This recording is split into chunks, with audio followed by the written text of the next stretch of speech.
Assalamualaikum warahmatullahi wabarakatuh. Selamat sore dan salam sejahtera untuk kita semua, dan saya ucapkan terima kasih kepada Ibu Reski Rahmawati yang telah memberikan kita tugas pada yang akhir semester ini dengan praktek simulasi seminar mini dengan mata kuliah Public Speaking. Perkenalkan, nama saya Dayanti dengan NIM F01240007 dari kelas A Ilmu Politik angkatan 2024 Universitas Sulawesi Barat. Baik, di sini saya akan mempresentasikan hasil dari penyusunan PPT saya sendiri yang berjudul Strategi Kepemimpinan. Baik, langsung saja kita masuk ke dalam materi. Strategi itu sendiri yang saya ketahui dalam organisasi itu merupakan pola atau rencana yang akan disusun untuk suatu kegiatan tertentu. Nah, dengan adanya strategi ini, suatu kegiatan dapat berjalan dengan efektif dengan penyusunan strategi yang baik dan benar. Nah, sedangkan kepemimpinan itu sendiri ada yang mengatur seluruh unsur-unsur kelompok ataupun organisasi yang terlibat. Strategi dan kepemimpinan ini saling berkaitan dalam organisasi maupun pekerjaan, karena strategi itu di dalam organisasi sangat dibutuhkan untuk mencapai tujuan bersama, dan di dalam pekerjaan sendiri itu sangat dibutuhkan untuk meningkatkan kinerja tim atau untuk memotivasi tim dan atau untuk mencapai komunikasi efektif lainnya. Nah, ada beberapa poin yang paling penting yang dibutuhkan pemimpin. Yang pertama itu bisa mengantisipasi. Nah, hal ini bisa membantu kita mendeteksi ancaman yang mungkin terjadi di dalam dunia pekerjaan ataupun dalam organisasi. Ancaman-ancaman yang mungkin tidak kita inginkan di dalam berjalannya suatu kegiatan kita. Dan yang kedua itu siap menghadapi tantangan. Nah, keahlian ini membutuhkan kesabaran yang ekstra, pemikiran terbuka dan keberanian yang bisa saja terjadi dalam kehidupan. Yang kedua itu siap menghadapi tantangan.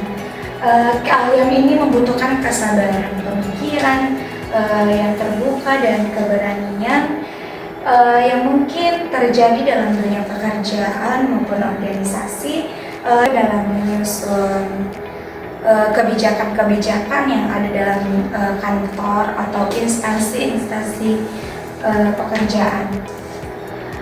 Kemudian yang terakhir itu komunikasi yang efektif. Nah, dengan komunikasi yang efektif ini dapat membantu kita mengurangi kesalahan-kesalahan dalam kegiatan yang bisa terjadi kapan saja. Nah, komunikasi yang efektif atau komunikasi yang aktif juga sangat berpengaruh dalam suatu kegiatan dalam organisasi maupun dalam pekerjaan. Karena komunikasi juga dapat menghambat dapat memicu kejadian-kejadian yang tidak diinginkan, seperti adanya miskomunikasi yang pastinya akan menimbulkan kesalahan atau kekacauan. Nah, adapun menurut para ahli, salah satu itu Peter J. Nordhaus, gaya kepemimpinan itu merupakan pola perilaku seorang yang mencoba mempengaruhi orang lain. Nah, pola perilaku ini mempengaruhi tersebut tidak hanya pada perilaku perintah tugas, melainkan perilaku memberikan dukungan dan hubungan terhadap orang lain. Nah, strategi itu bisa dikaitkan dengan cara kepemimpinan yang baik juga. Nah, menurut Peterjun Marcos sendiri, kepemimpinan ini bukan cuma cara memerintah tugas, tetapi juga perilaku memberikan dukungan terhadap sesama karyawan, terhadap sesama para pemimpin-pemimpin lainnya. Menurut Hasibuan itu terdapat beberapa gaya, dan saya hanya menyebutkan gaya kepemimpinan ini 3 poin. Yang pertama itu otoriter. Nah, kepemimpinan otoriter ini mempunyai wewenang atau kekuasaan untuk pengambilan keputusan yang menempatkan suatu aturan. Hal tersebut hanya diterapkan oleh pemimpin tanpa pendapat seluruh atau ide dari anggotanya. Sedangkan kepemimpinan partisipasif itu kepemimpinan yang dilakukan secara persuasif, yang menciptakan kerjasama yang kompak serta menumbuhkan loyalitas antar anggota. Dan yang terakhir itu kepemimpinan delegatif, merupakan tanggung jawab kepada anggota untuk pengambilan keputusan yang besar, namun tetap dalam pengawasan pemimpinnya. Baik, adapun kesimpulan dari pembahasan saya pada sore hari ini, bisa disimpulkan sesuatu hal yang bertanggung jawab terhadap tuntutan lingkungan, baik dalam organisasi maupun dalam dunia pekerjaan.